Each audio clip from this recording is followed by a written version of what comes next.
G'day guys, welcome back to Beer Healer headquarters. I'd like to welcome you to my front deck this evening. Thought it was a nice enough night to be able to get out here and have a bit of a chat about this beer that I've got. It's a new beer to some, but to many others they might have tried it before. But in sort of thinking about doing these beer reviews, I thought, well, there are some people out there that don't try all these beers that we're lucky enough to try, and so even beers that are a few years old might be new to them.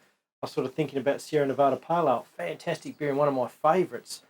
That's not new to me, but it's still a fantastic beer. So if someone tries it for their first time on their craft beer journey, why not talk about it? Why not share how they feel about it? It's still great beer. It's great to talk about it. So that's the approach I'm going to take with beer reviews from now on. The beers that I review won't necessarily be absolutely brand new on the market, but they'll be new to somebody out there in the world of craft beer.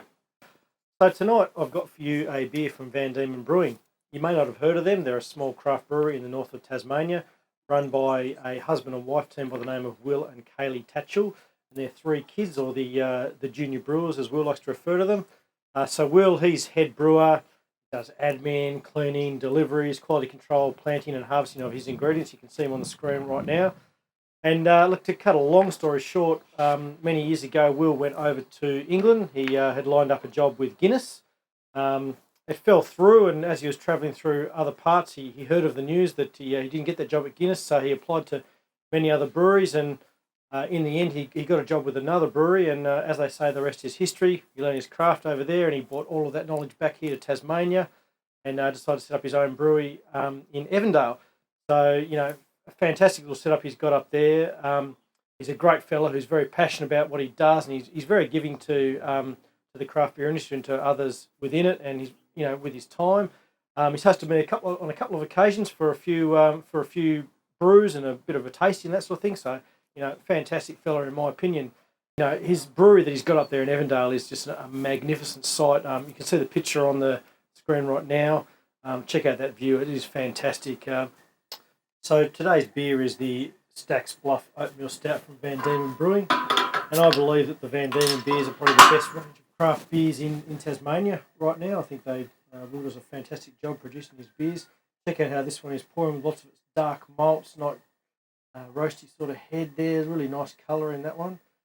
Oh, it's pouring absolutely beautifully. Love to get a good head on the beer. So this is going to be a bit of a treat, I reckon. It's got the vanilla pods in it and the dark roasty malts. It's going to be nice and smooth and silky. It's going to be fantastic. I'll hold up to the light, and you can't really see too much through it, unlike some porters where you might get the red sort of hues with fruit coming through the beer. With this one, this seems to be fairly dark. So, but anyway, that's my quick initial thoughts on the beer. I'm going to hand it over to Will Tatchell, the brewer, to give you a bit more information about this beer.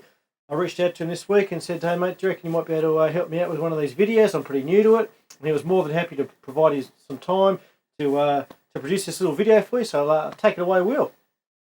Yeah, look, thanks very much, Lukey, for the review on our stout. So this is our Bluff Oatmeal Stout. For those of you that haven't tried it, it's an incredibly easy drinking stout. So most people's perceptions of a stout are a thick sort of Guinness or Kilkenny, but for us it's more of a delicate sort of silky stout. So what we're really trying to showcase is a really sort of roasted coffee, chocolate, espresso sort of malt component to the beer. On top of that, you've got a really nice sort of silky, smooth sort of texture across the palate, which is primarily there with the oatmeal component. So we've got 15% rolled oats in the beer that just creates that floury texture, thickens the palate, and still makes it nice and sort of fluffy or floury as it goes across the palate. But what also we do is to add a little bit of sweetness, a little bit of difference. We throw in a little bit of vanilla bean in there just to pair really nicely with the oatmeal notes that are in there, just to bring through a hint of sweetness into the beer. So it's an incredibly easy drinking. The height of summer, chill it right down ice cold, incredibly refreshing. Or at the depths of winter in front of an open fire, serve it at just a touch below room temperature. It's absolutely superb. So middle of summer, we're in the brewery kegging away, happy to get out here for a couple of minutes and do this for you. Cheers mate, and keep up the good work. Cheers for doing that for me, Will. I really appreciate it, mate. It's fantastic to see how passionate you are about your beers, and this is certainly a fantastic one. So yeah, a really great tasting, smelling, roasty brew with hints of coffee, chocolate, vanilla. Interestingly enough, he uses Galaxy hops in this brew. I would never have picked that, so maybe that's the whole idea about it being refreshing. But normally Galaxy hops, I think of beers like Summer Ales, like Stone and Wood, that really floral sort of aroma that they give off. But hey, he's used it in this one, and in my opinion, it works. So that's fantastic.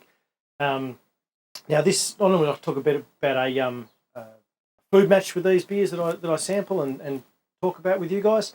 And for this one, I'd almost say this is a bit of an affogato in a beer bottle.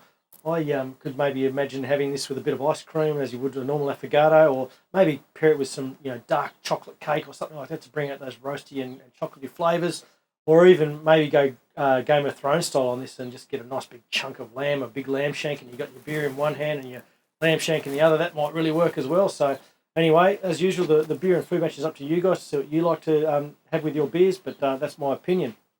So, have you been to Tasmania before? If you haven't, you might find it a little bit hard to get hold of this beer. However, Will does tell me that you can get it in all good craft beer bottle shops and bars in both Tasmania and New South Wales. Now, if you live in one of the other states or another country, maybe get hold of your local craft beer bottle shop and ask them to try and get hold of Dieman Brewing. They're available on the website, and see if they might be able to get some of this beer up to you, because this is sensational and just one of the many great beers that Will produces. Both his regular beers and his seasonal beers, just absolutely fantastic. So anyway, thanks again for joining us here at Beer Healer headquarters on the deck tonight. As usual, if you like what I'm doing here, check out my other videos on YouTube, or hit me up on Facebook, Twitter, Instagram, all that sort of thing. And get back to the blog at beerhealer.com and check out what's going on there. And as usual, cheers to great beers.